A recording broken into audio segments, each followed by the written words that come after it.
झालेत अशा पद्धतीची त्या ठिकाणी एक म्हणजे संभ्रम निर्माण होत आहे। आम्हाला ज्या ज्या वेळेला सरकारी जिथं नोकरी लागलेली असेल किंवा काय हे जसं त्यांच्या याच्यावर अपडेट होतात त्यावेळेसपासूनच आपण त्यांचा लाभ देण्याची प्रक्रिया बंद करत असतो।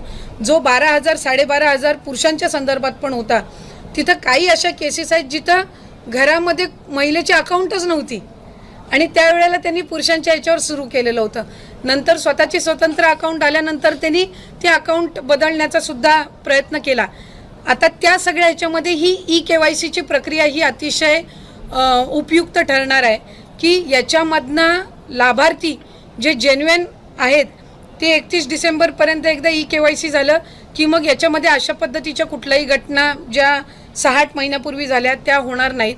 आणि जे पुरुष लाभार्थ्यांनी काही ठिकाणी जिथं लाभ घेतलेला आहे तिथंही आम्ही व्हेरीफाय केलं आहे। ज्या ज्या वेळेला लक्षात आलं त्यावेळेला त्याच वेळेला तिथं त्यांचा लाभ वितरणाची प्रक्रिया ही थांबवण्यात आलेली आहे आणि ज्यांची नाही तर त्यांना दंड आकारण्याच्या संदर्भातली सुद्धा किंवा त्यांच्याकडनं ती जी रक्कम आहे ती पुन्हा एकदा वसूल करण्याच्या संदर्भामध्ये सुद्धा जो प्रस्ताव आहे तो विभागाच्या वतीने शासनापर्यंत जाणार आहे। पण ही ज्या सरकारी कर्मचाऱ्यांच्या कुटुंबाकडनं हा लाभ घेण्यात आलेला आहे ही रक्कम काही जमा झाली का किंवा त्याचा काही अंदाजित आकडा आहे का? अंदाजित म्हणजे साधारणपणे मी आपल्याला म्हटल्याप्रमाणे सुरुवातीच्या कालावधीमध्ये आम्हाला सेवार्थीचा आलेला सेवार्थी खरं तर 8,000 पेक्षा जास्त पुराच्या परिस्थितीमध्ये सुद्धा तिथं काही भरपूरशा लाभार्थ्यांनी गमावलेले आहेत। त्या दृष्टिकोनातून आणि त्याचबरोबर ज्या विधवा महिला आहेत किंवा ज्या एकल महिला आहेत म्हणजे ज्यांचे वडील वारलेले आहेत पण डिवोर्स झालेला आहे किंवा अशा पद्धतीच्या ज्या काही बाबी आहेत तर त्याच्यामध्ये त्यांचीही त्याच्यामध्ये विनंती होती, सूचना होती।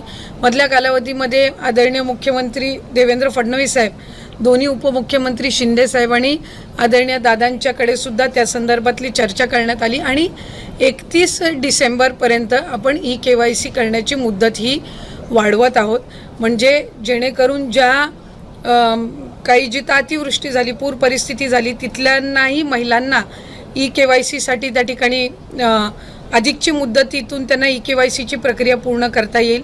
या व्यतिरिक्त ज्यांचे पतीचं निधन झालेलं आहे, वडिलांचंही निधन झालेलं आहे, अशांकडे जे सर्टिफिकेट नाही आहेत म्हणजे अशांकडे त्यांचे जे डॉक्युमेंट्स नाही आहेत त्यांचं डेथ सर्टिफिकेट असेल किंवा डिवोर्सचे न्यायालयांच्या जे काही डिवोर्सचे सर्टिफिकेट्स असतात म्हणजे कोर्टचे जे डॉक्युमेंट्स असतात ते त्यांना अपलोड करण्याच्या दृष्टिकोनातून किंवा एखाद्या गावामध्ये एखादी एकल महिला असेल किंवा एखादी व्हिडिओ थोडाफार माहितीपूर्ण वाटला असेल तर व्हिडिओला आत्ताच एक लाईक करा। व्हिडिओ जास्तीत जास्त लाडक्या बहिणीसोबत शेअर करा।